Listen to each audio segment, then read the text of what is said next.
Amaka had always believed in love, faithful, enduring love. For 8 years, she had poured her heart and soul into her marriage with Kenneth. She supported him when he had nothing, stood by him through struggles, and built a home filled with warmth and sacrifice. But everything changed the evening she stumbled upon a message on his phone. At first, she didn't think much of it, just one of the many routine checks she occasionally did. But her world stopped when she read those haunting words. "Baby, the doctor confirmed it. I'm 2 months pregnant." Her hands trembled. Her chest tightened. A cold chill ran down her spine. She read the message again. And again, there was no mistake. Her husband, the man she had given everything to, had impregnated another woman. Kenneth walked in moments later, smiling, carrying groceries like nothing had happened. But the smile disappeared when he saw the look on her face. His guilty silence confirmed everything the message didn't say. Amaka didn't scream. She didn't fight. The pain was too deep for that. Her tears were silent, heavy, and endless. She felt as though a knife had been pushed through her chest. The betrayal cut deeper than anything she had ever known. He tried to explain, to call it a mistake, but she wasn't listening. There was nothing left to hear. His actions had destroyed something sacred. Without another word, she picked up her car keys, grabbed her purse, and walked out the door, leaving behind the memories, the pain, and the man who had broken her.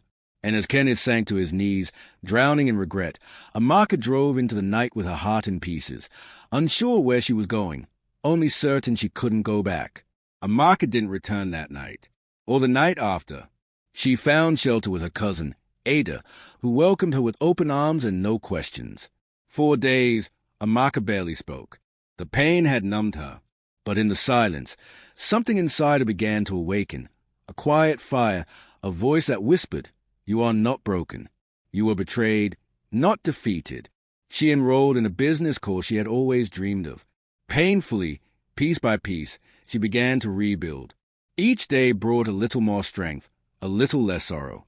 And though her heart still ached, she chose herself this time. Meanwhile, Kenneth's life spiraled. The woman he got pregnant turned out to be more interested in his money than his love.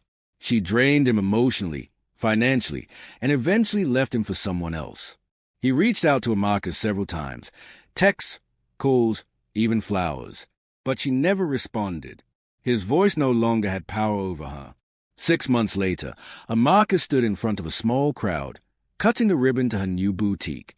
Her smile that day wasn't just of the business. It was a smile of triumph, of survival. She wasn't the same woman who walked out that night. She was stronger, wiser, and free.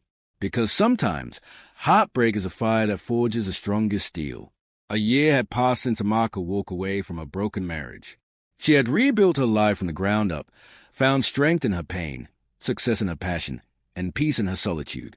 But time, as always, had its way of softening even the sharpest wounds. Kenneth never stopped trying. Every month, like clockwork, he sent her a message, sometimes a long apology, other times just a simple, "I miss you." She never replied, but she read them all. Slowly, his remorse began to feel genuine. Then came the day he showed up, not with flowers or grand gestures, but with tears and humility. He stood outside her boutique, waiting in the rain, refusing to leave until she agreed to talk. That conversation changed everything. 4 hours, they poured their hearts out. No blame, no bitterness, just truth. Kenneth had lost everything, except the lesson.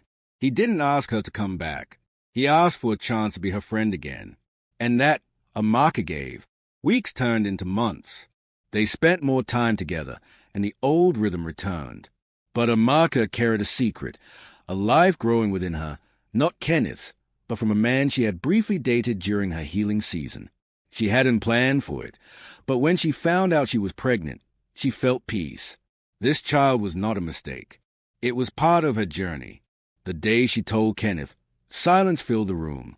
His face didn't twist in anger or disappointment. Instead, he took her hand, gently, and asked, "Can I be part of this child's life too?" Amaka cried, not out of guilt, but gratitude. She had forgiven him, and he, in tone, accepted her completely.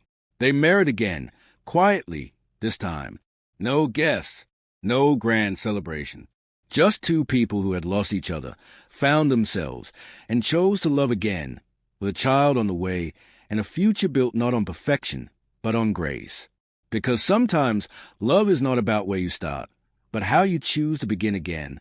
Please don't forget to subscribe for next part.